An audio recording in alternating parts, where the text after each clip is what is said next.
খবর শুনছেন আশা news channel থেকে। আজ জানাবো পশ্চিমবঙ্গ দেশ ও বিশ্বের বাছাই করা 50টি গুরুত্বপূর্ণ তাজা খবর। চ্যানেলে নতুন হয়ে থাকলে চ্যানেলটিকে অবশ্যই সাবস্ক্রাইব করবেন। খবরের শুরুতেই সংবাদ শিরোনাম। অন্নপূর্ণা ভান্ডারে বড় ছাঁটাইয়ের ইঙ্গিত। 3000 টাকা পেতে হলে এখনই সতর্ক হন, এই ভুল থাকলে নাম কাটা যেতে পারে তালিকা থেকে। 1.5 ঘন্টা বন্দী থাকার পর কেন্দ্রীয় বাহিনীর হাত থেকে বেরিয়ে এলেন অভিষেক। বিস্ফোরক অভিযোগ, আমাকে মেরে ফেলতে চেয়েছিল। নতুন সরকারকে আরো 1 বছর সময় দিতে হবে, কেন এমন মন্তব্য করলেন দেব? রাজনৈতিক মহলে জোর চর্চা। কিশোরীদের জন্য এইচপিভি টিকা কর্মসূচি শুরু। শুভেন্দুর হাত ধরে রাজ্য জুড়ে বড় স্বাস্থ্য উদ্যোগ। অন্নপূর্ণা ভান্ডারের 12 পাতার ফর্ম ঘিরে বিক্ষোভ। মুখ্যমন্ত্রীর বড় ঘোষণা, কি বদল আসছে প্রকল্পে? টাকা নিতে এসেছে, না হলে আরজি করে নির্যাতিতার বাড়িতেও যেত না। অভিষেককে ঘিরে সোনারপুরে তীব্র ক্ষোভ।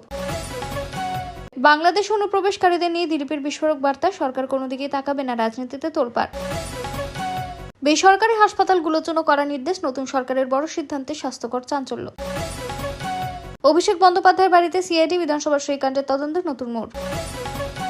কারা পাবেন অন্নপূর্ণা ভান্ডারে 3000 টাকা, স্পষ্ট জানালেন অগ্নিমিত্রা। বহু আবেদনকারী বাদ পড়তে পারেন সমস্যায়।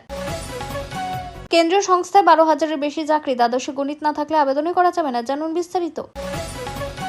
রেশন তালিকা থেকে বাদ পড়ে যেতে পারে আপনার নাম, সরকার বদলের পর শুরু বড় সংশোধন অভিযান। হরমুজে বিশ্বের জাহাজ চলাচলে বাধা, কিন্তু নির্বিঘ্নে চলছে ভারতীয় জাহাজ, কেন্দ্র জানালো বিশেষ কৌশল।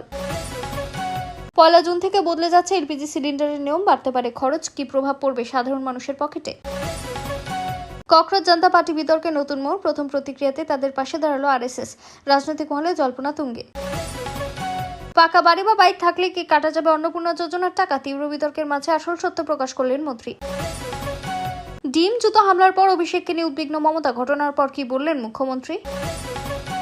জাল এসসি সার্টিফিকেট কাণ্ডে গ্রেপ্তার তৃণমূল নেতা, স্ত্রীকে প্রধান বানানোর অভিযোগে চাঞ্চল্য বনগাঁয়। 1 টাকায় জমি পাওয়া বেসরকারি হাসপাতালগুলির বিরুদ্ধে কড়া পদক্ষেপ, শুভেন্দুর বড় সিদ্ধান্তে তোলপাড়। তৃণমূল নেতা লাদেনের ডিজেল সিন্ডিকেট ফাঁস, গোডাউনের ভেতর দেখে হতবাক পুলিশও। বড় ধাক্কা সামলে পাঞ্জাব পুরো ভোটে বিপুল জয় আপের, কংগ্রেস দ্বিতীয়, বিজেপি চতুর্থ স্থানে। একাই 8 পদে বাবন, আইএফএতে অরূপ। মধুর ভান্ডারের টানে খেলার মাঠে তৃণমূল নেতাদের ভিড়। দেশ ছাড়ার আগে অনুপ্রবেশকারীদের বিস্ফোরক দাবি, মাত্র 10 মিনিটের ফাঁকে নাকি শেষ হতো আসল খেলা। অ্যাবোলো ছেড়ে বেলভিউতে অভিষেক, এখানে চিকিৎসা হচ্ছে না, বড় সিদ্ধান্তে মমতা। অন্নপূর্ণা যোজনার ফর্ম বিতর্কে সরাসরি মাঠে শুভেন্দু, বিরোধীদের জবাবে বড় ঘোষণা। স্কুল ছাত্রীদের জন্য 3 দিনের পেইড লিভ, রাজ্য সরকারের বড় ঘোষণায় চর্চা তুঙ্গে।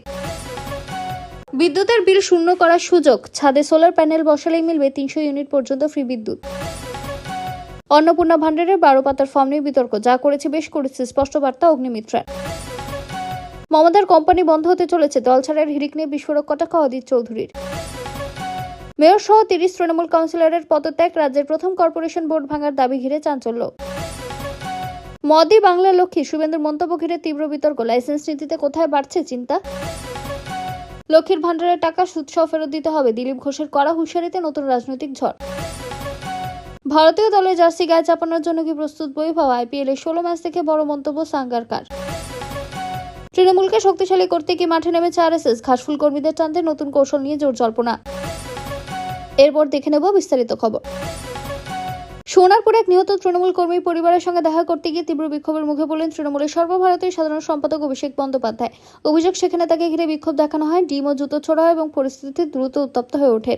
খবর অনুযায়ী প্রায় 1.5 ঘন্টা একটি বাড়ির ভেতরে আটকে ছিলেন অভিষেক। পরে কেন্দ্রীয় বাহিনীর সাহায্যে তাকে সেখান থেকে বের করে আনা হয়। বেরিয়ে এসে তিনি ভাঙা চশমা দেখিয়ে দাবি করেন, মেরে ফেলতে চেয়েছিল আমাকে। তার অভিযোগ, পুরো ঘটনাটি পরিকল্পিত ছিল এবং এর পেছনে বিরোধী শিবিরের লোকজন জড়িত থাকতে পারে। অভিষেক আরও অভিযোগ করেন যে নিরাপত্তা ব্যবস্থা যথেষ্ট ছিল না এবং পুলিশ পরিস্থিতি সামাল দিতে ব্যর্থ। তিনি এই ঘটনার জন্য প্রশাসনের ভূমিকাকেও প্রশ্নের মুখে তোলেন। ঘটনার পর অসুস্থ বোধ করায় তাকে কলকাতার একটি বেসরকারি হাসপাতালে নিয়ে যাওয়া হয়। পরে তাকে দেখতে যান মমতা। মমতা এই ঘটনার কড়া নিন্দা করে বলেন, রাজনৈতিক হিংসা কোনোভাবেই গ্রহণযোগ্য নয়। এই ঘটনাকে ঘিরে রাজ্য রাজনীতিতে ব্যাপক চাঞ্চল্য তৈরি হয়েছে।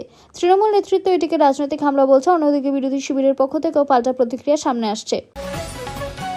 অন্নপূর্ণা ভান্ডার প্রকল্পে কারা মাসে 3,000 টাকা পাবেন আর কারা পাবেন না তা নিয়ে রাজ্য জুড়ে জোর আলোচনা। এই পরিস্থিতিতে নারী ও শিশু কল্যাণ মন্ত্রী অগ্নিমিত্রা পাল স্পষ্ট জানিয়েছেন, শুধু ফর্ম জমা দিলেই সবাই প্রকল্পের সুবিধা পাবেন না, আবেদনকারীদের তথ্য যাচাই করে যোগ্যদেরই টাকা দেওয়া হবে। মন্ত্রী জানান, বর্তমানে যারা লক্ষ্মীর ভান্ডারের সুবিধা পাচ্ছেন তাদেরও নতুন অন্নপূর্ণা ভান্ডারের ফর্ম পূরণ করতে হবে। তবে যাচাইয়ের সময় যদি কোনো ভুল তথ্য বা ভুয়ো নথি, মৃত ব্যক্তির নাম বা অযোগ্য আবেদনকারী ধরা পড়েন, তাহলে তাদের এই প্রকল্পের সুবিধা দেওয়া হবে না। অগ্নিমিত্রা আরও বলেন, যাদের নাম বিভিন্ন যাচাই প্রক্রিয়া রয়েছে বা নথি পরীক্ষা চলছে তাদের নাম সরাসরি বাদ দেওয়া হবে না। ট্রাইব্যুনালে বিচারাধীন নাম থাকলেও তারা প্রকল্পের সুবিধা পেতে পারেন যদি অন্যান্য শর্ত পূরণ করে থাকেন। সরকারের তরফে জানানো হয়েছে, 1 জুন থেকে প্রকল্প চালুর পরিকল্পনা রয়েছে। টাকা সরাসরি ডিবিটির মাধ্যমে ব্যাংক অ্যাকাউন্টে পাঠানো হবে। তবে জুন মাস থেকে টাকা পেতে চাইলে নির্দিষ্ট সময়ের মধ্যে ফর্ম জমা দিতে হবে। 2 জুনের মধ্যে আবেদন জমা দিলে জুন মাসের কিস্তি পাওয়ার সম্ভাবনা রয়েছে। পরে জমা দিলে যাচাই শেষ হওয়ার পর টাকা মিলবে। ফর্মে আবেদনকারীর বাড়ি, জমি, পরিবার, ব্যাংক অ্যাকাউন্ট, আধার সহ একাধিক তথ্য দিতে হচ্ছে। এই কারণে 12 পাতার ফর্ম নিয়ে বিতর্ক তৈরি হয়েছে। সরকার বলছে, প্রকৃত সুবিধাভোগীদের চিহ্নিত করতে বিস্তারিত তথ্য নেওয়া হয়েছে। সব মিলিয়ে মন্ত্রীর বার্তা স্পষ্ট, যোগ্য ও যাচাই উত্তীর্ণ মহিলারাই অন্নপূর্ণা ভান্ডারে 3,000 টাকা পাবেন আর ভুল তথ্য বা অযোগ্যতা ধরা পড়লে সুবিধা বন্ধ করা হবে। সোনারপুরে বিক্ষোভ হামলার ঘটনার পর অসুস্থ হয়ে পড়েন তৃণমূলের সর্বভারতীয় সাধারণ সম্পাদক অভিষেক বন্দ্যোপাধ্যায়। প্রথমে তাকে কলকাতার অ্যাপোলো মাল্টি স্পেশালিটি হসপিটালসে ভর্তি করা হয়। পরে সেখানে গিয়ে তার সঙ্গে দেখা করেন মমতা। হাসপাতাল সূত্রে জানা যায়, অভিষেকের শারীরিক অবস্থা মূল্যায়নের পর তাকে অন্য হাসপাতালে স্থানান্তরিত করার সিদ্ধান্ত নেওয়া হয়। খবর অনুযায়ী মমতা নিজে বলেন, আমরা অন্য জায়গায় শিফট করছি, এখানে চিকিৎসা হচ্ছে না। এরপর তাকে বেলভিউ ক্লিনিকে নিয়ে যাওয়ার প্রস্তুতি শুরু হয়। এর আগে সোনারপুরে এক নিহত তৃণমূল কর্মীর পরিবারের সঙ্গে দেখা করতে গিয়ে প্রবল বিক্ষোভের মুখে পড়েন তিনি। অভিযোগ, তাকে ঘিরে বিক্ষোভ, ধাক্কাধাক্কি, ডিম জুতো ছোড়ার ঘটনা ঘটে। প্রায় 1.5 ঘন্টা তিনি একটি বাড়ির ভেতরে আটকে ছিলেন। পরে নিরাপত্তা বাহিনীর সাহায্যে তাকে সেখান থেকে বের করে আনা হয়। হাসপাতাল থেকে বেরিয়ে অভিযোগ করেন, তাকে লক্ষ্য করে হামলা চালানো হয়েছে এবং মেরে ফেলার চেষ্টা করা হয়েছিল। তার ভাঙা চশমার ছবিও সামনে আসে। এই ঘটনাকে কেন্দ্র করে রাজ্যের রাজনৈতিক মহলে তীব্র চাঞ্চল্য ছড়িয়েছে।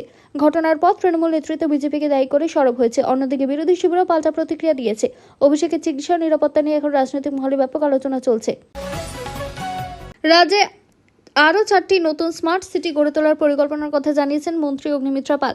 তার বক্তব্য অনুযায়ী, উন্নত পরিকাঠামো, আধুনিক নগর পরিষেবা, পরিচ্ছন্নতা ব্যবস্থা এবং প্রযুক্তি নির্ভর শহর গড়ে তোলার লক্ষ্যে এই উদ্যোগ নেওয়া হচ্ছে। মন্ত্রী জানান, উত্তরবঙ্গের শহরগুলিকেও বিশেষ গুরুত্ব দেওয়া হচ্ছে। বিভিন্ন রিপোর্ট অনুযায়ী সম্ভাব্য শহরগুলির মধ্যে শিলিগুড়ি, নবদ্বীপ এবং তমলুকের নাম নিয়ে আলোচনা হয়েছে। এছাড়াও আরও একটি শহরকে তালিকাভুক্ত করার পরিকল্পনা রয়েছে বলে ইঙ্গিত। সম্প্রতি স্বচ্ছ অ্যাপ চালুর অনুষ্ঠানে অগ্নিমিত্রা বলেন, আগামী দিনে শহর উন্নয়নের ক্ষেত্রে স্মার্ট সিটি প্রকল্প বড় ভূমিকা নেবে। শহরগুলিতে বজ্র ব্যবস্থাপনা, রাস্তা, পানীয় জল, ড্রেনেজ, ডিজিটাল পরিষেবা এবং নাগরিক সুবিধা আরও উন্নত করার দিকে জোর দেওয়া হবে। তিনি আরও দাবি করেন, অতীতে বিভিন্ন কেন্দ্রীয় নগরায়ণ প্রকল্পে রাজ্যের অংশগ্রহণ কম থাকায় বহু সুযোগ হাতছাড়া হয়েছে। নতুন সরকার সেই ঘাটতি পূরণ করে কেন্দ্রের বিভিন্ন প্রকল্পের সুবিধা এনে শহরগুলির উন্নয়ন করতে চায় বলে জানান তিনি। এর আগে স্বচ্ছ ভারত পাইলট প্রকল্পের জন্য পশ্চিম বর্ধমান ও দার্জিলিং জেলার মোট 4টি শহরকে বেছে নেওয়ার কথাও জানানো হয়েছিল। সেই প্রেক্ষাপটে নতুন স্মার্ট সিটি পরিকল্পনা নিয়ে জল্পনা আরও বেড়েছে। যদিও এখনও সরকারিভাবে 4টি স্মার্ট সিটি চূড়ান্ত তালিকা প্রকাশ করা হয়নি, তবে উত্তরবঙ্গের শহরগুলিকে অগ্রাধিকার দিয়ে বড় নগর উন্নয়ন প্রকল্প আনার ইঙ্গিত মিলেছে। ফলে শিলিগুড়ি সহ একাধিক শহরে ভবিষ্যতে বড় পরিকাঠামোগত পরিবর্তন দেখা যেতে পারে বলে মনে করা হচ্ছে। রাজ্যের স্বাস্থ্য ব্যবস্থায় বড় পরিবর্তনের ইঙ্গিত দিয়ে মুখ্যমন্ত্রী সরকারি ও বেসরকারি হাসপাতালগুলির জন্য একাধিক বড় নির্দেশ জারি করেছে।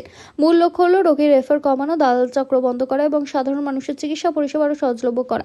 মুখ্যমন্ত্রীর ঘোষণা অনুযায়ী যেসব বেসরকারি হাসপাতাল রাজ্য সরকারের কাছ থেকে নামমাত্র দামে বা 1 টাকায় জমি পেয়েছে, তাদের মোট বেডের অন্তত 15% অর্থনৈতিকভাবে দুর্বল ও সাধারণ রোগীদের জন্য সংরক্ষণ রাখতে হবে। সরকারি হাসপাতালে বেড না থাকলে সেই রোগীদের এই বেসরকারি হাসপাতালগুলিতে ভর্তি নিতে হবে এবং বিনামূল্যে চিকিৎসা পরিষেবা দেওয়ার ব্যবস্থা করতে হবে।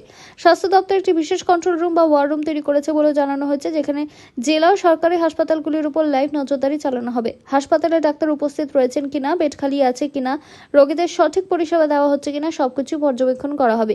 রোগী রেফার ও দালাল চক্র নিয়ে করা অবস্থা নিয়েছে সরকার। মুখ্যমন্ত্রী স্পষ্ট জানিয়েছেন, সরকারি হাসপাতাল বা অযথা রোগী ফেরানো বা বেসরকারি হাসপাতালে পাঠানোর প্রবণতা বন্ধ করতে হবে। কোথাও অনিয়ম ধরা পড়লে প্রশাসনিক ব্যবস্থা নেওয়া হবে। এছাড়াও হাসপাতালগুলিতে বেড সংখ্যা বাড়ানো, রিয়েল টাইম বেড স্ট্যাটাস দেখানোর জন্য ডিজিটাল ডিসপ্লে বোর্ড চালু করা, স্বাস্থ্যকর্মীদের আইডি কার্ড বাধ্যতামূলক এবং হাসপাতাল চত্বরে বহিরাগতদের প্রবেশ নিয়ন্ত্রণের নির্দেশ দেওয়া হয়েছে। অ্যাম্বুলেন্স পরিষেবাতেও বড় পরিবর্তনের কথা বলা হয়েছে। অভিযোগ ছিল, অ্যাম্বুলেন্স পরিষেবায় দালাল চক্র সক্রিয় রয়েছে। তাই ভবিষ্যতে সব বেসরকারি অ্যাম্বুলেন্সকে একটি সরকারি অ্যাপের আওতায় আনার পরিকল্পনা নেওয়া হয়েছে, যাতে নির্দিষ্ট ভাড়ায় পরিষেবা দেওয়া যায় এবং অতিরিক্ত টাকা আদায় বন্ধ করা হয়। সব মিলিয়ে রাজ্য সরকারের বার্তা স্পষ্ট। সরকারি হাসপাতালের উপর চাপ কমানো, রোগীকে চিকিৎসা থেকে বঞ্চিত না করা এবং বেসরকারি হাসপাতালগুলিকেও সামাজিক দায়িত্ব পালনে বাধ্য করার দিকেই জোর দেওয়া হয়েছে সরকারের তরফে।